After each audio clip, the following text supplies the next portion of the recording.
The boy lives in a country that has been beset by a long, drawn-out war. Each night, gunfire erupts and stirs his anxiety. Frightened, he heads to the living room to be with his parents.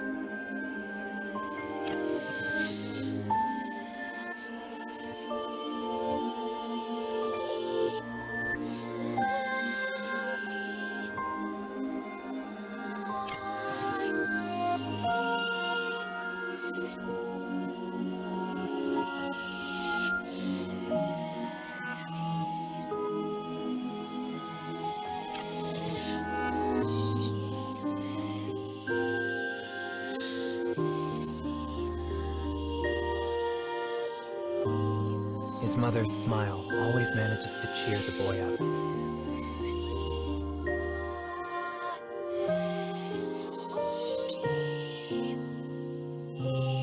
Though he is a coward at heart, he says this for the sake of his beloved mother. "One day I'll be a soldier and keep you safe, Mom."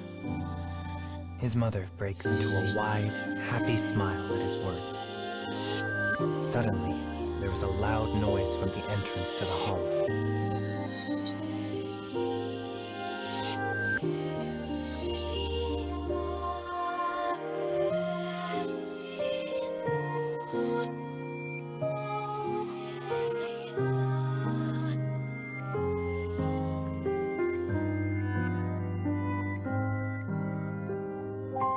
His parents scream for a long, agonizing moment, and then they fall silent.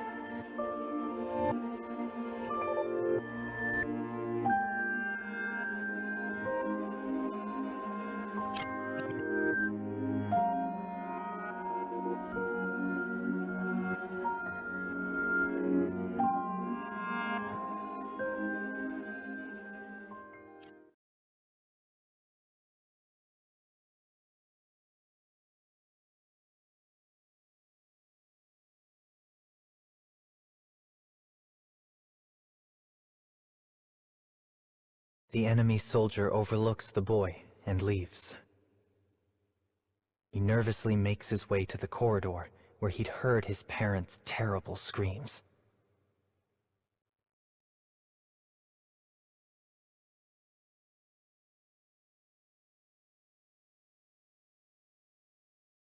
He finds the corpses of his parents cooling on the floor.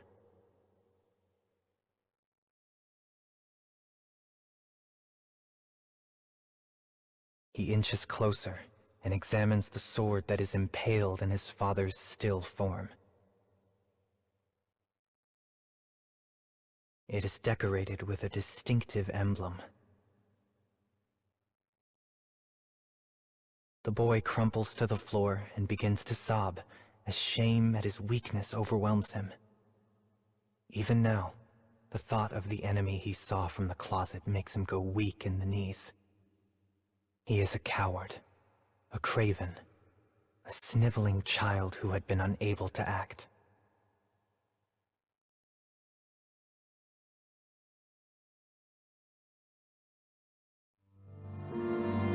Years pass.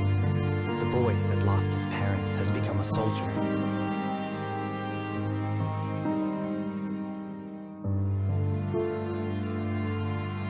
He did so for one reason: to find the man who ruined his life and kill him. Once afraid, the boy is now possessed by naught but pure, unyielding vengeance.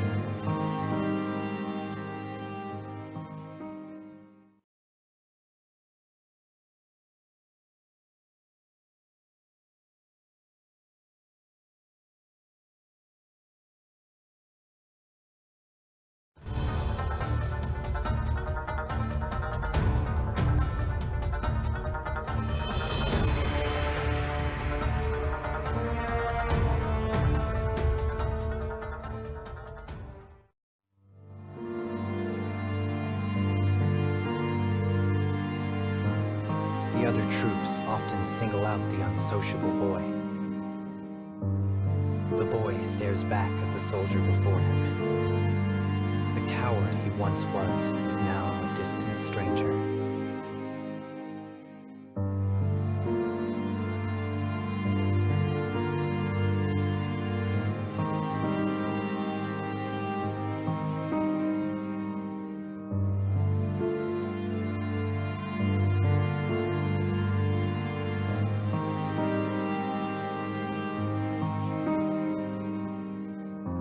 Their captain steps in to stop the quarrel.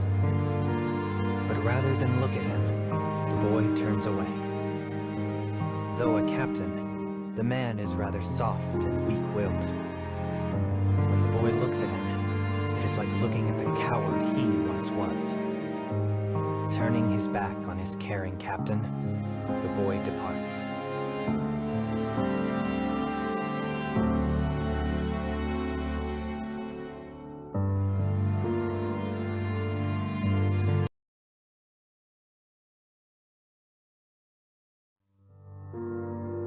The next day, the soldiers are briefed on their upcoming operation.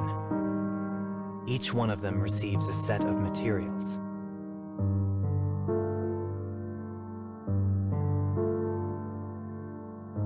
When the boy looks at the documents, a terrifying smile slowly emerges on his face.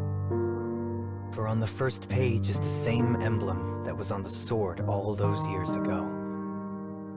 His sworn enemy is close now. So very close. The boy feels his blood begin to boil as he considers this.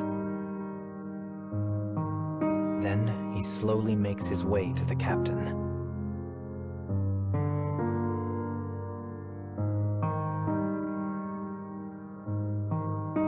There is a man among our foes, the same man who killed my parents. I owe this man. The debt must be paid.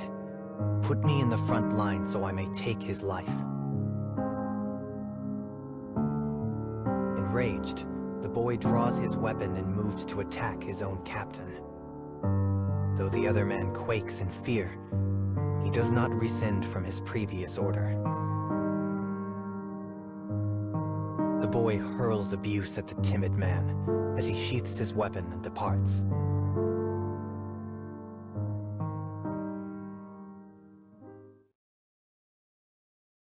As the other soldiers sleep, the boy stirs.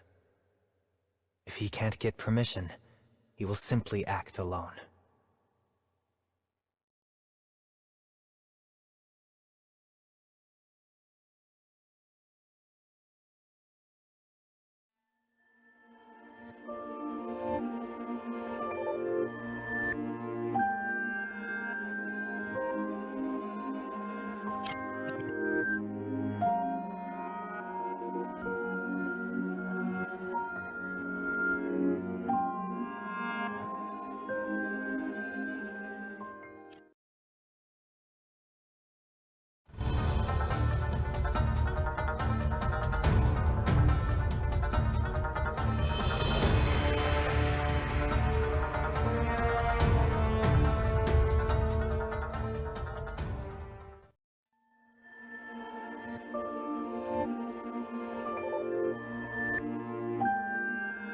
It is the same burly soldier who always tries to fight him. The boy lies.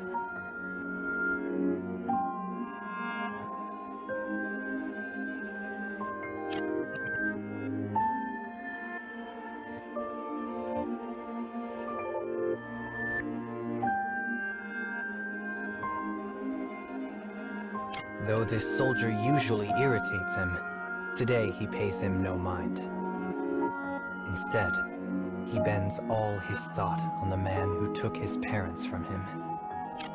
He has killed him over and over in his imagination. But now,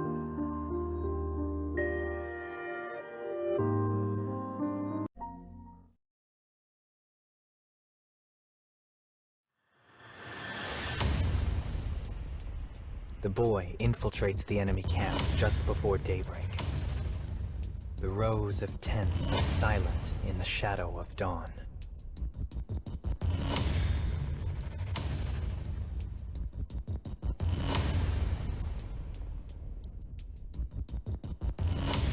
A small fire burns in a tent deep within the camp, and he senses the presence of an enemy.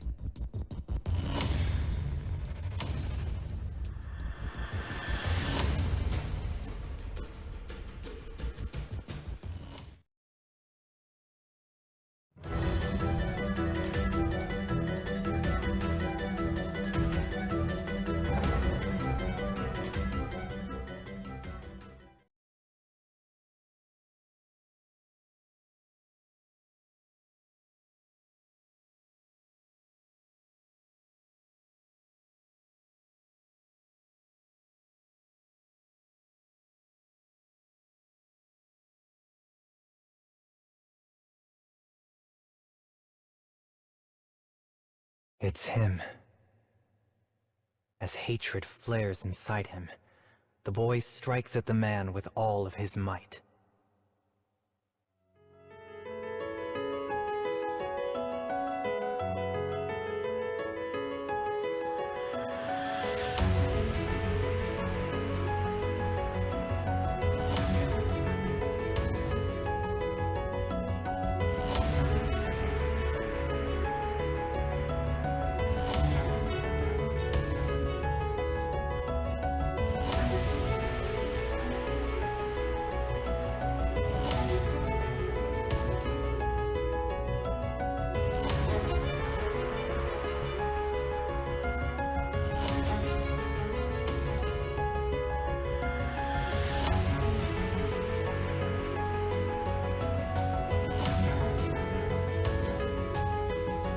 The enemy captain looks the boy square in the eyes. And then, his voice unsteady, he murmurs something. He pauses, coughs up a gout of blood, and tries again.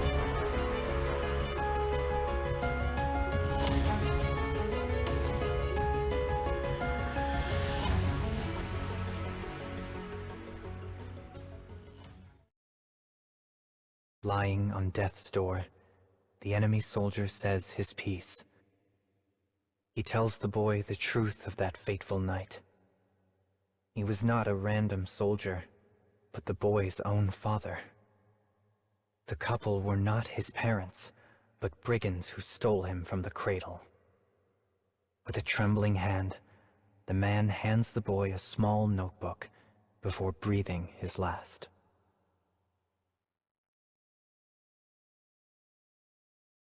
In it, he learns his home country ran a kidnapping scheme targeting infants. Glued within the pages are multiple pictures of the couple who raised him. His parents are a sin, his life a sham. He has devoted his existence to nothing. The battlefield lies in a cold, hollow silence as the sun slowly begins to rise.